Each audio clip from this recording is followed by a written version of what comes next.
हमारी सिर्फ चेतावनी है। जिस तरीके से श्रीलंका के राष्ट्रपति को भागना पड़ा, जिस तरीके बांग्लादेश के प्रधानमंत्री को भागना पड़ा, मैं तुम्हें आज आपके चैनल के माध्यम से बताना चाह रहा हूं, जिस दिन भारत की जनता खड़ी हो गई तो उस दिन इस देश को छोड़ करके भारत के प्रधानमंत्री को भी भागना पड़ेगा। सब बांटने की, दलितों को बांटने की राजनीति है बस, इसके अलावा और कुछ नहीं है। एक बात बताइए, जब इतना कह रहे हैं कि भाई ये होना चाहिए, ये होना चाहिए, रोजगार कहाँ है, सरकारी नौकरी कहाँ है, प्राइवेटाइजेशन इतना बढ़ चुका है, युवा परेशान है, किसान परेशान है, तो ये सारे संसाधन कहाँ से आएंगे? ये इन संसाधनों को छुपाने के लिए ये एक षड्यंत्र है।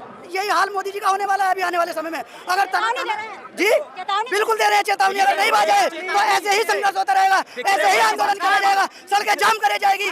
भारत बंद 21 अगस्त को होगा जबरदस्त।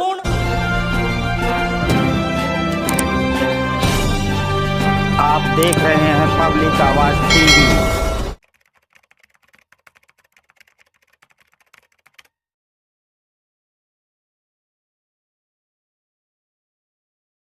जी हाँ, इस वक्त हम हैं जंतर मंतर पर और जंतर मंतर पर लाखों की संख्या में लोग पहुंचे हुए हैं बाबा साहब की प्रतिमा को पुनर्स्थापित करने के लिए। हमारे साथ सारे हाथ में संविधान जो है कि लिए हुए। सर, क्या कहना चाहेंगे, आज जंतर मंतर पर क्या करने के लिए पहुंचे हैं? देखिए, पूरे देश की जनता को पता है पूरे देश में क्या चल रहा है, ये भी सब जानते हैं।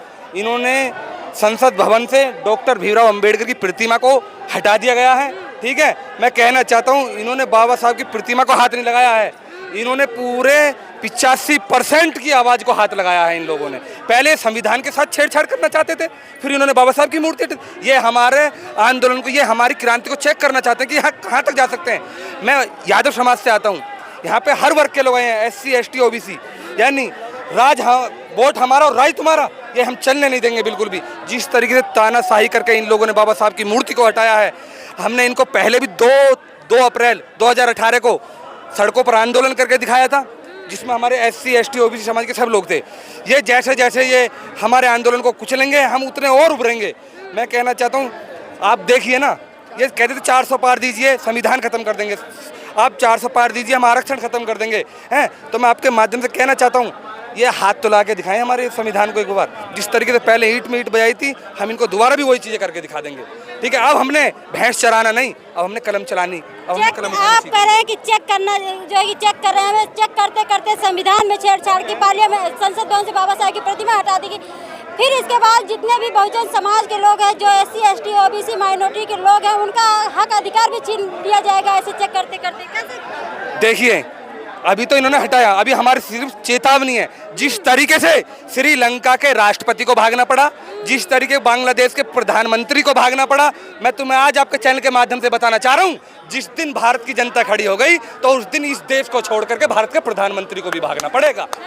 तो मैं बता रहा हूं, क्योंकि समाज अब देख रहा है, जिस दिन ज्यादती हो जाएगी, ज्यादा अंत की हो जाएगी हमारे अधिकारों पर, हमारे डाकों पर, हमारे रोजगार पर, जिस तरीके से ये लोग कर रहे हैं, जातिवाद फैला रहे हैं, भेदभाव कर रहे हैं। एक दलित समाज के मूंछ रखने पर उसकी हत्या कर दी जाती है, जितेंद्र मेघवाल की, ठीक है। उधर तुम्हारे गुजरात में एक दलित समाज को घोड़ी चढ़ने पर उस पर ईंट पत्थर बरसाए जाते हैं।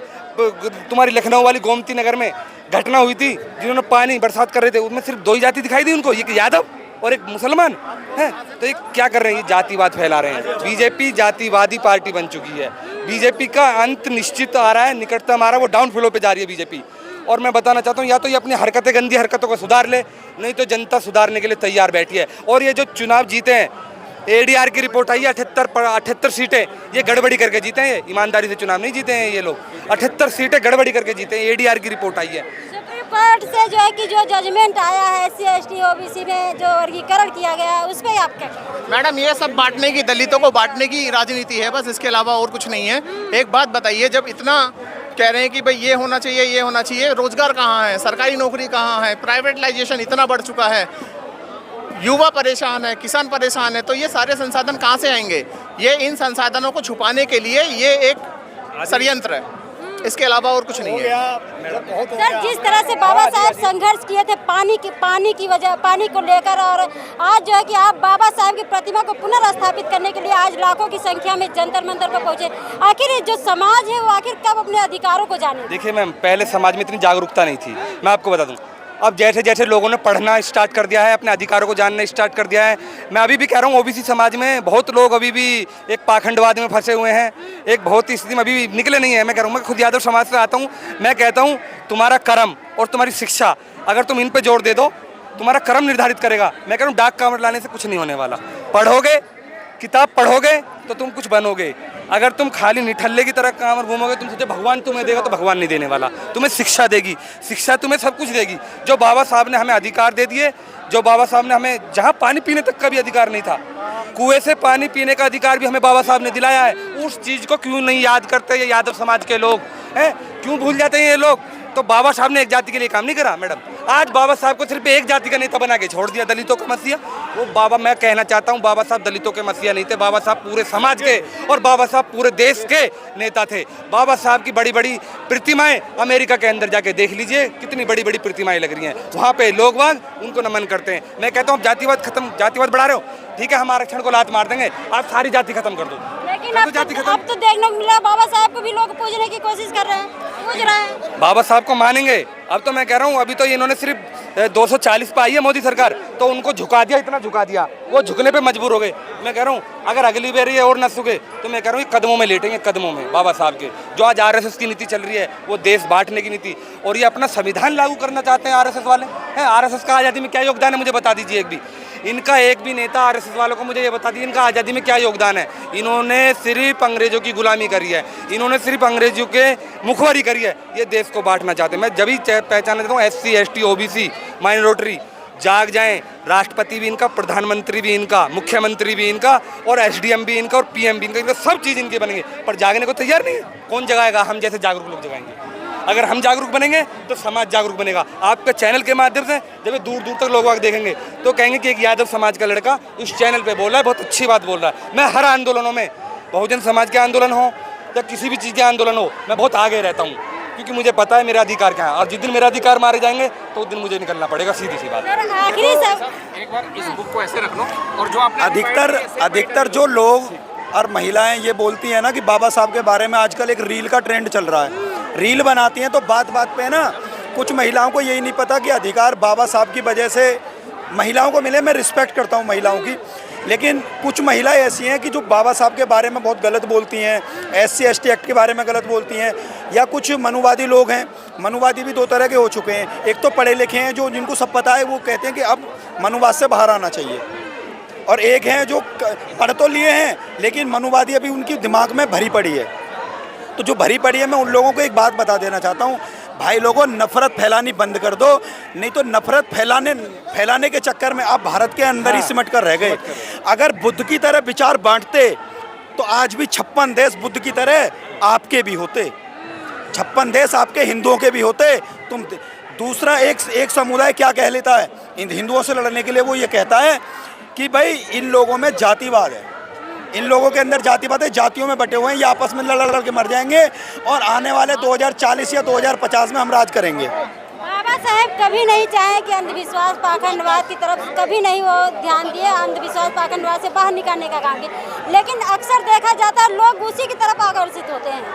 ऐसा क्यों आखिर हो रहा है? नहीं, दूसरे की तरफ जो आकर्षित होते हैं, एक तो धर्म के प्रति हो जाते हैं, एक भावनाओं के प्रति हो जाते हैं। तो धर्म के प्रति होते हैं ना, उन लोगों को मैं ये कहना चाहता हूँ कि सुबह सुबह जब अपने बच्चे को घर से भेजने का समय होता है ना, एक तो माँ जाएगी मंदिर और बेटा जाएगा स्कूल।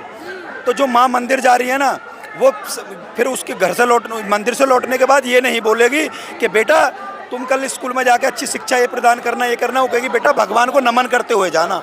सर, आखिरी सवाल आपसे है, जिस तरह से बाबा साहब की प्रतिमा को लेकर बड़ा आंदोलन आज हो रहा है, बाबा साहब को जो है कि पार्लियामेंट से, संसद भवन से प्रतिमा हटा दी गई है, जो लाखों लोग 14 अप्रैल या 6 दिसंबर को लोग नमन करने जाते हैं, आखिर अब कहाँ हो जाएंगे?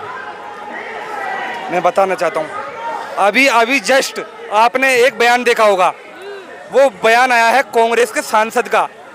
वो किस बेस पे बयान आया, मैं उसी के माध्यम बता रहा हूँ। जिस तरीके से इन दोनों तानाशाही फैला रखी है, जिस तरीके से बाबा साहब की मूर्तियां हटा रहे हैं, संविधान को खत्म करना चाह रहे हैं, छेड़छाड़, तो उन्होंने उनको चेतावनी दे दी है, एक सांसद ने, कि अगर तुमने यही हाल रखा तो तुम्हें ज़्यादा दिन नहीं लगेंगे देश छोड़कर भागने के लिए। जिस तरीके से बांग्लादेश की प्रधानमंत्री भागी है, जिस तरीके से श्रीलंका का राष्ट्रपति भागा है, तो मैं कहना चाहता हूं कि ऐसा ना हो कि भारत का प्रधानमंत्री भी भागने पे मजबूर हो जाए। तो है अभी भी ये भी भगाया जा सकता है। हसीना से कोई भी कमेटी बनती है तब मूर्ति हटाई जाती है। समाज तो दो भागों में बिखरा हुआ है, कैसे समाज को जागृत करें? कैसे भागों में हमारा जो समाज है वो बिखरा हुआ समाज नहीं है, बस हमारे समाज को जगाने की जरूरत है। हमारे समाज पत्रकार महोदय, ये मोदी जी ये ना समझे कि बहुजन कमजोर है, बहुजन समाज कमजोर नहीं है। 1 मिनट में सरकार गिरा देगा, 1 मिनट में उठा देगा। अब देखा आपने उसका बांग्लादेश का हाल, तो वो भागी नहीं है, वो भगाई गई है। और यही हाल मोदी जी का होने वाला है अभी आने वाले समय में। अगर चेतावनी दे रहे हैं। जी चेतावनी बिल्कुल दे रहे हैं चेतावनी, अगर नहीं बाजे तो ऐसे ही संघर्ष होता रहेगा, ऐसे ही आंदोलन करा जाएगा, सड़कें जाम करे जाएगी और हमारा ही तो वो रहेगा इसमें। वही देश के 14 अक्टूबर को अल्टीमेट दे दिया गया है। यहाँ पर 14 अक्टूबर के बाद अगर बाबा साहेब की प्रतिमा नहीं लगी तो अगला आप लोगों के स्टेप क्या है?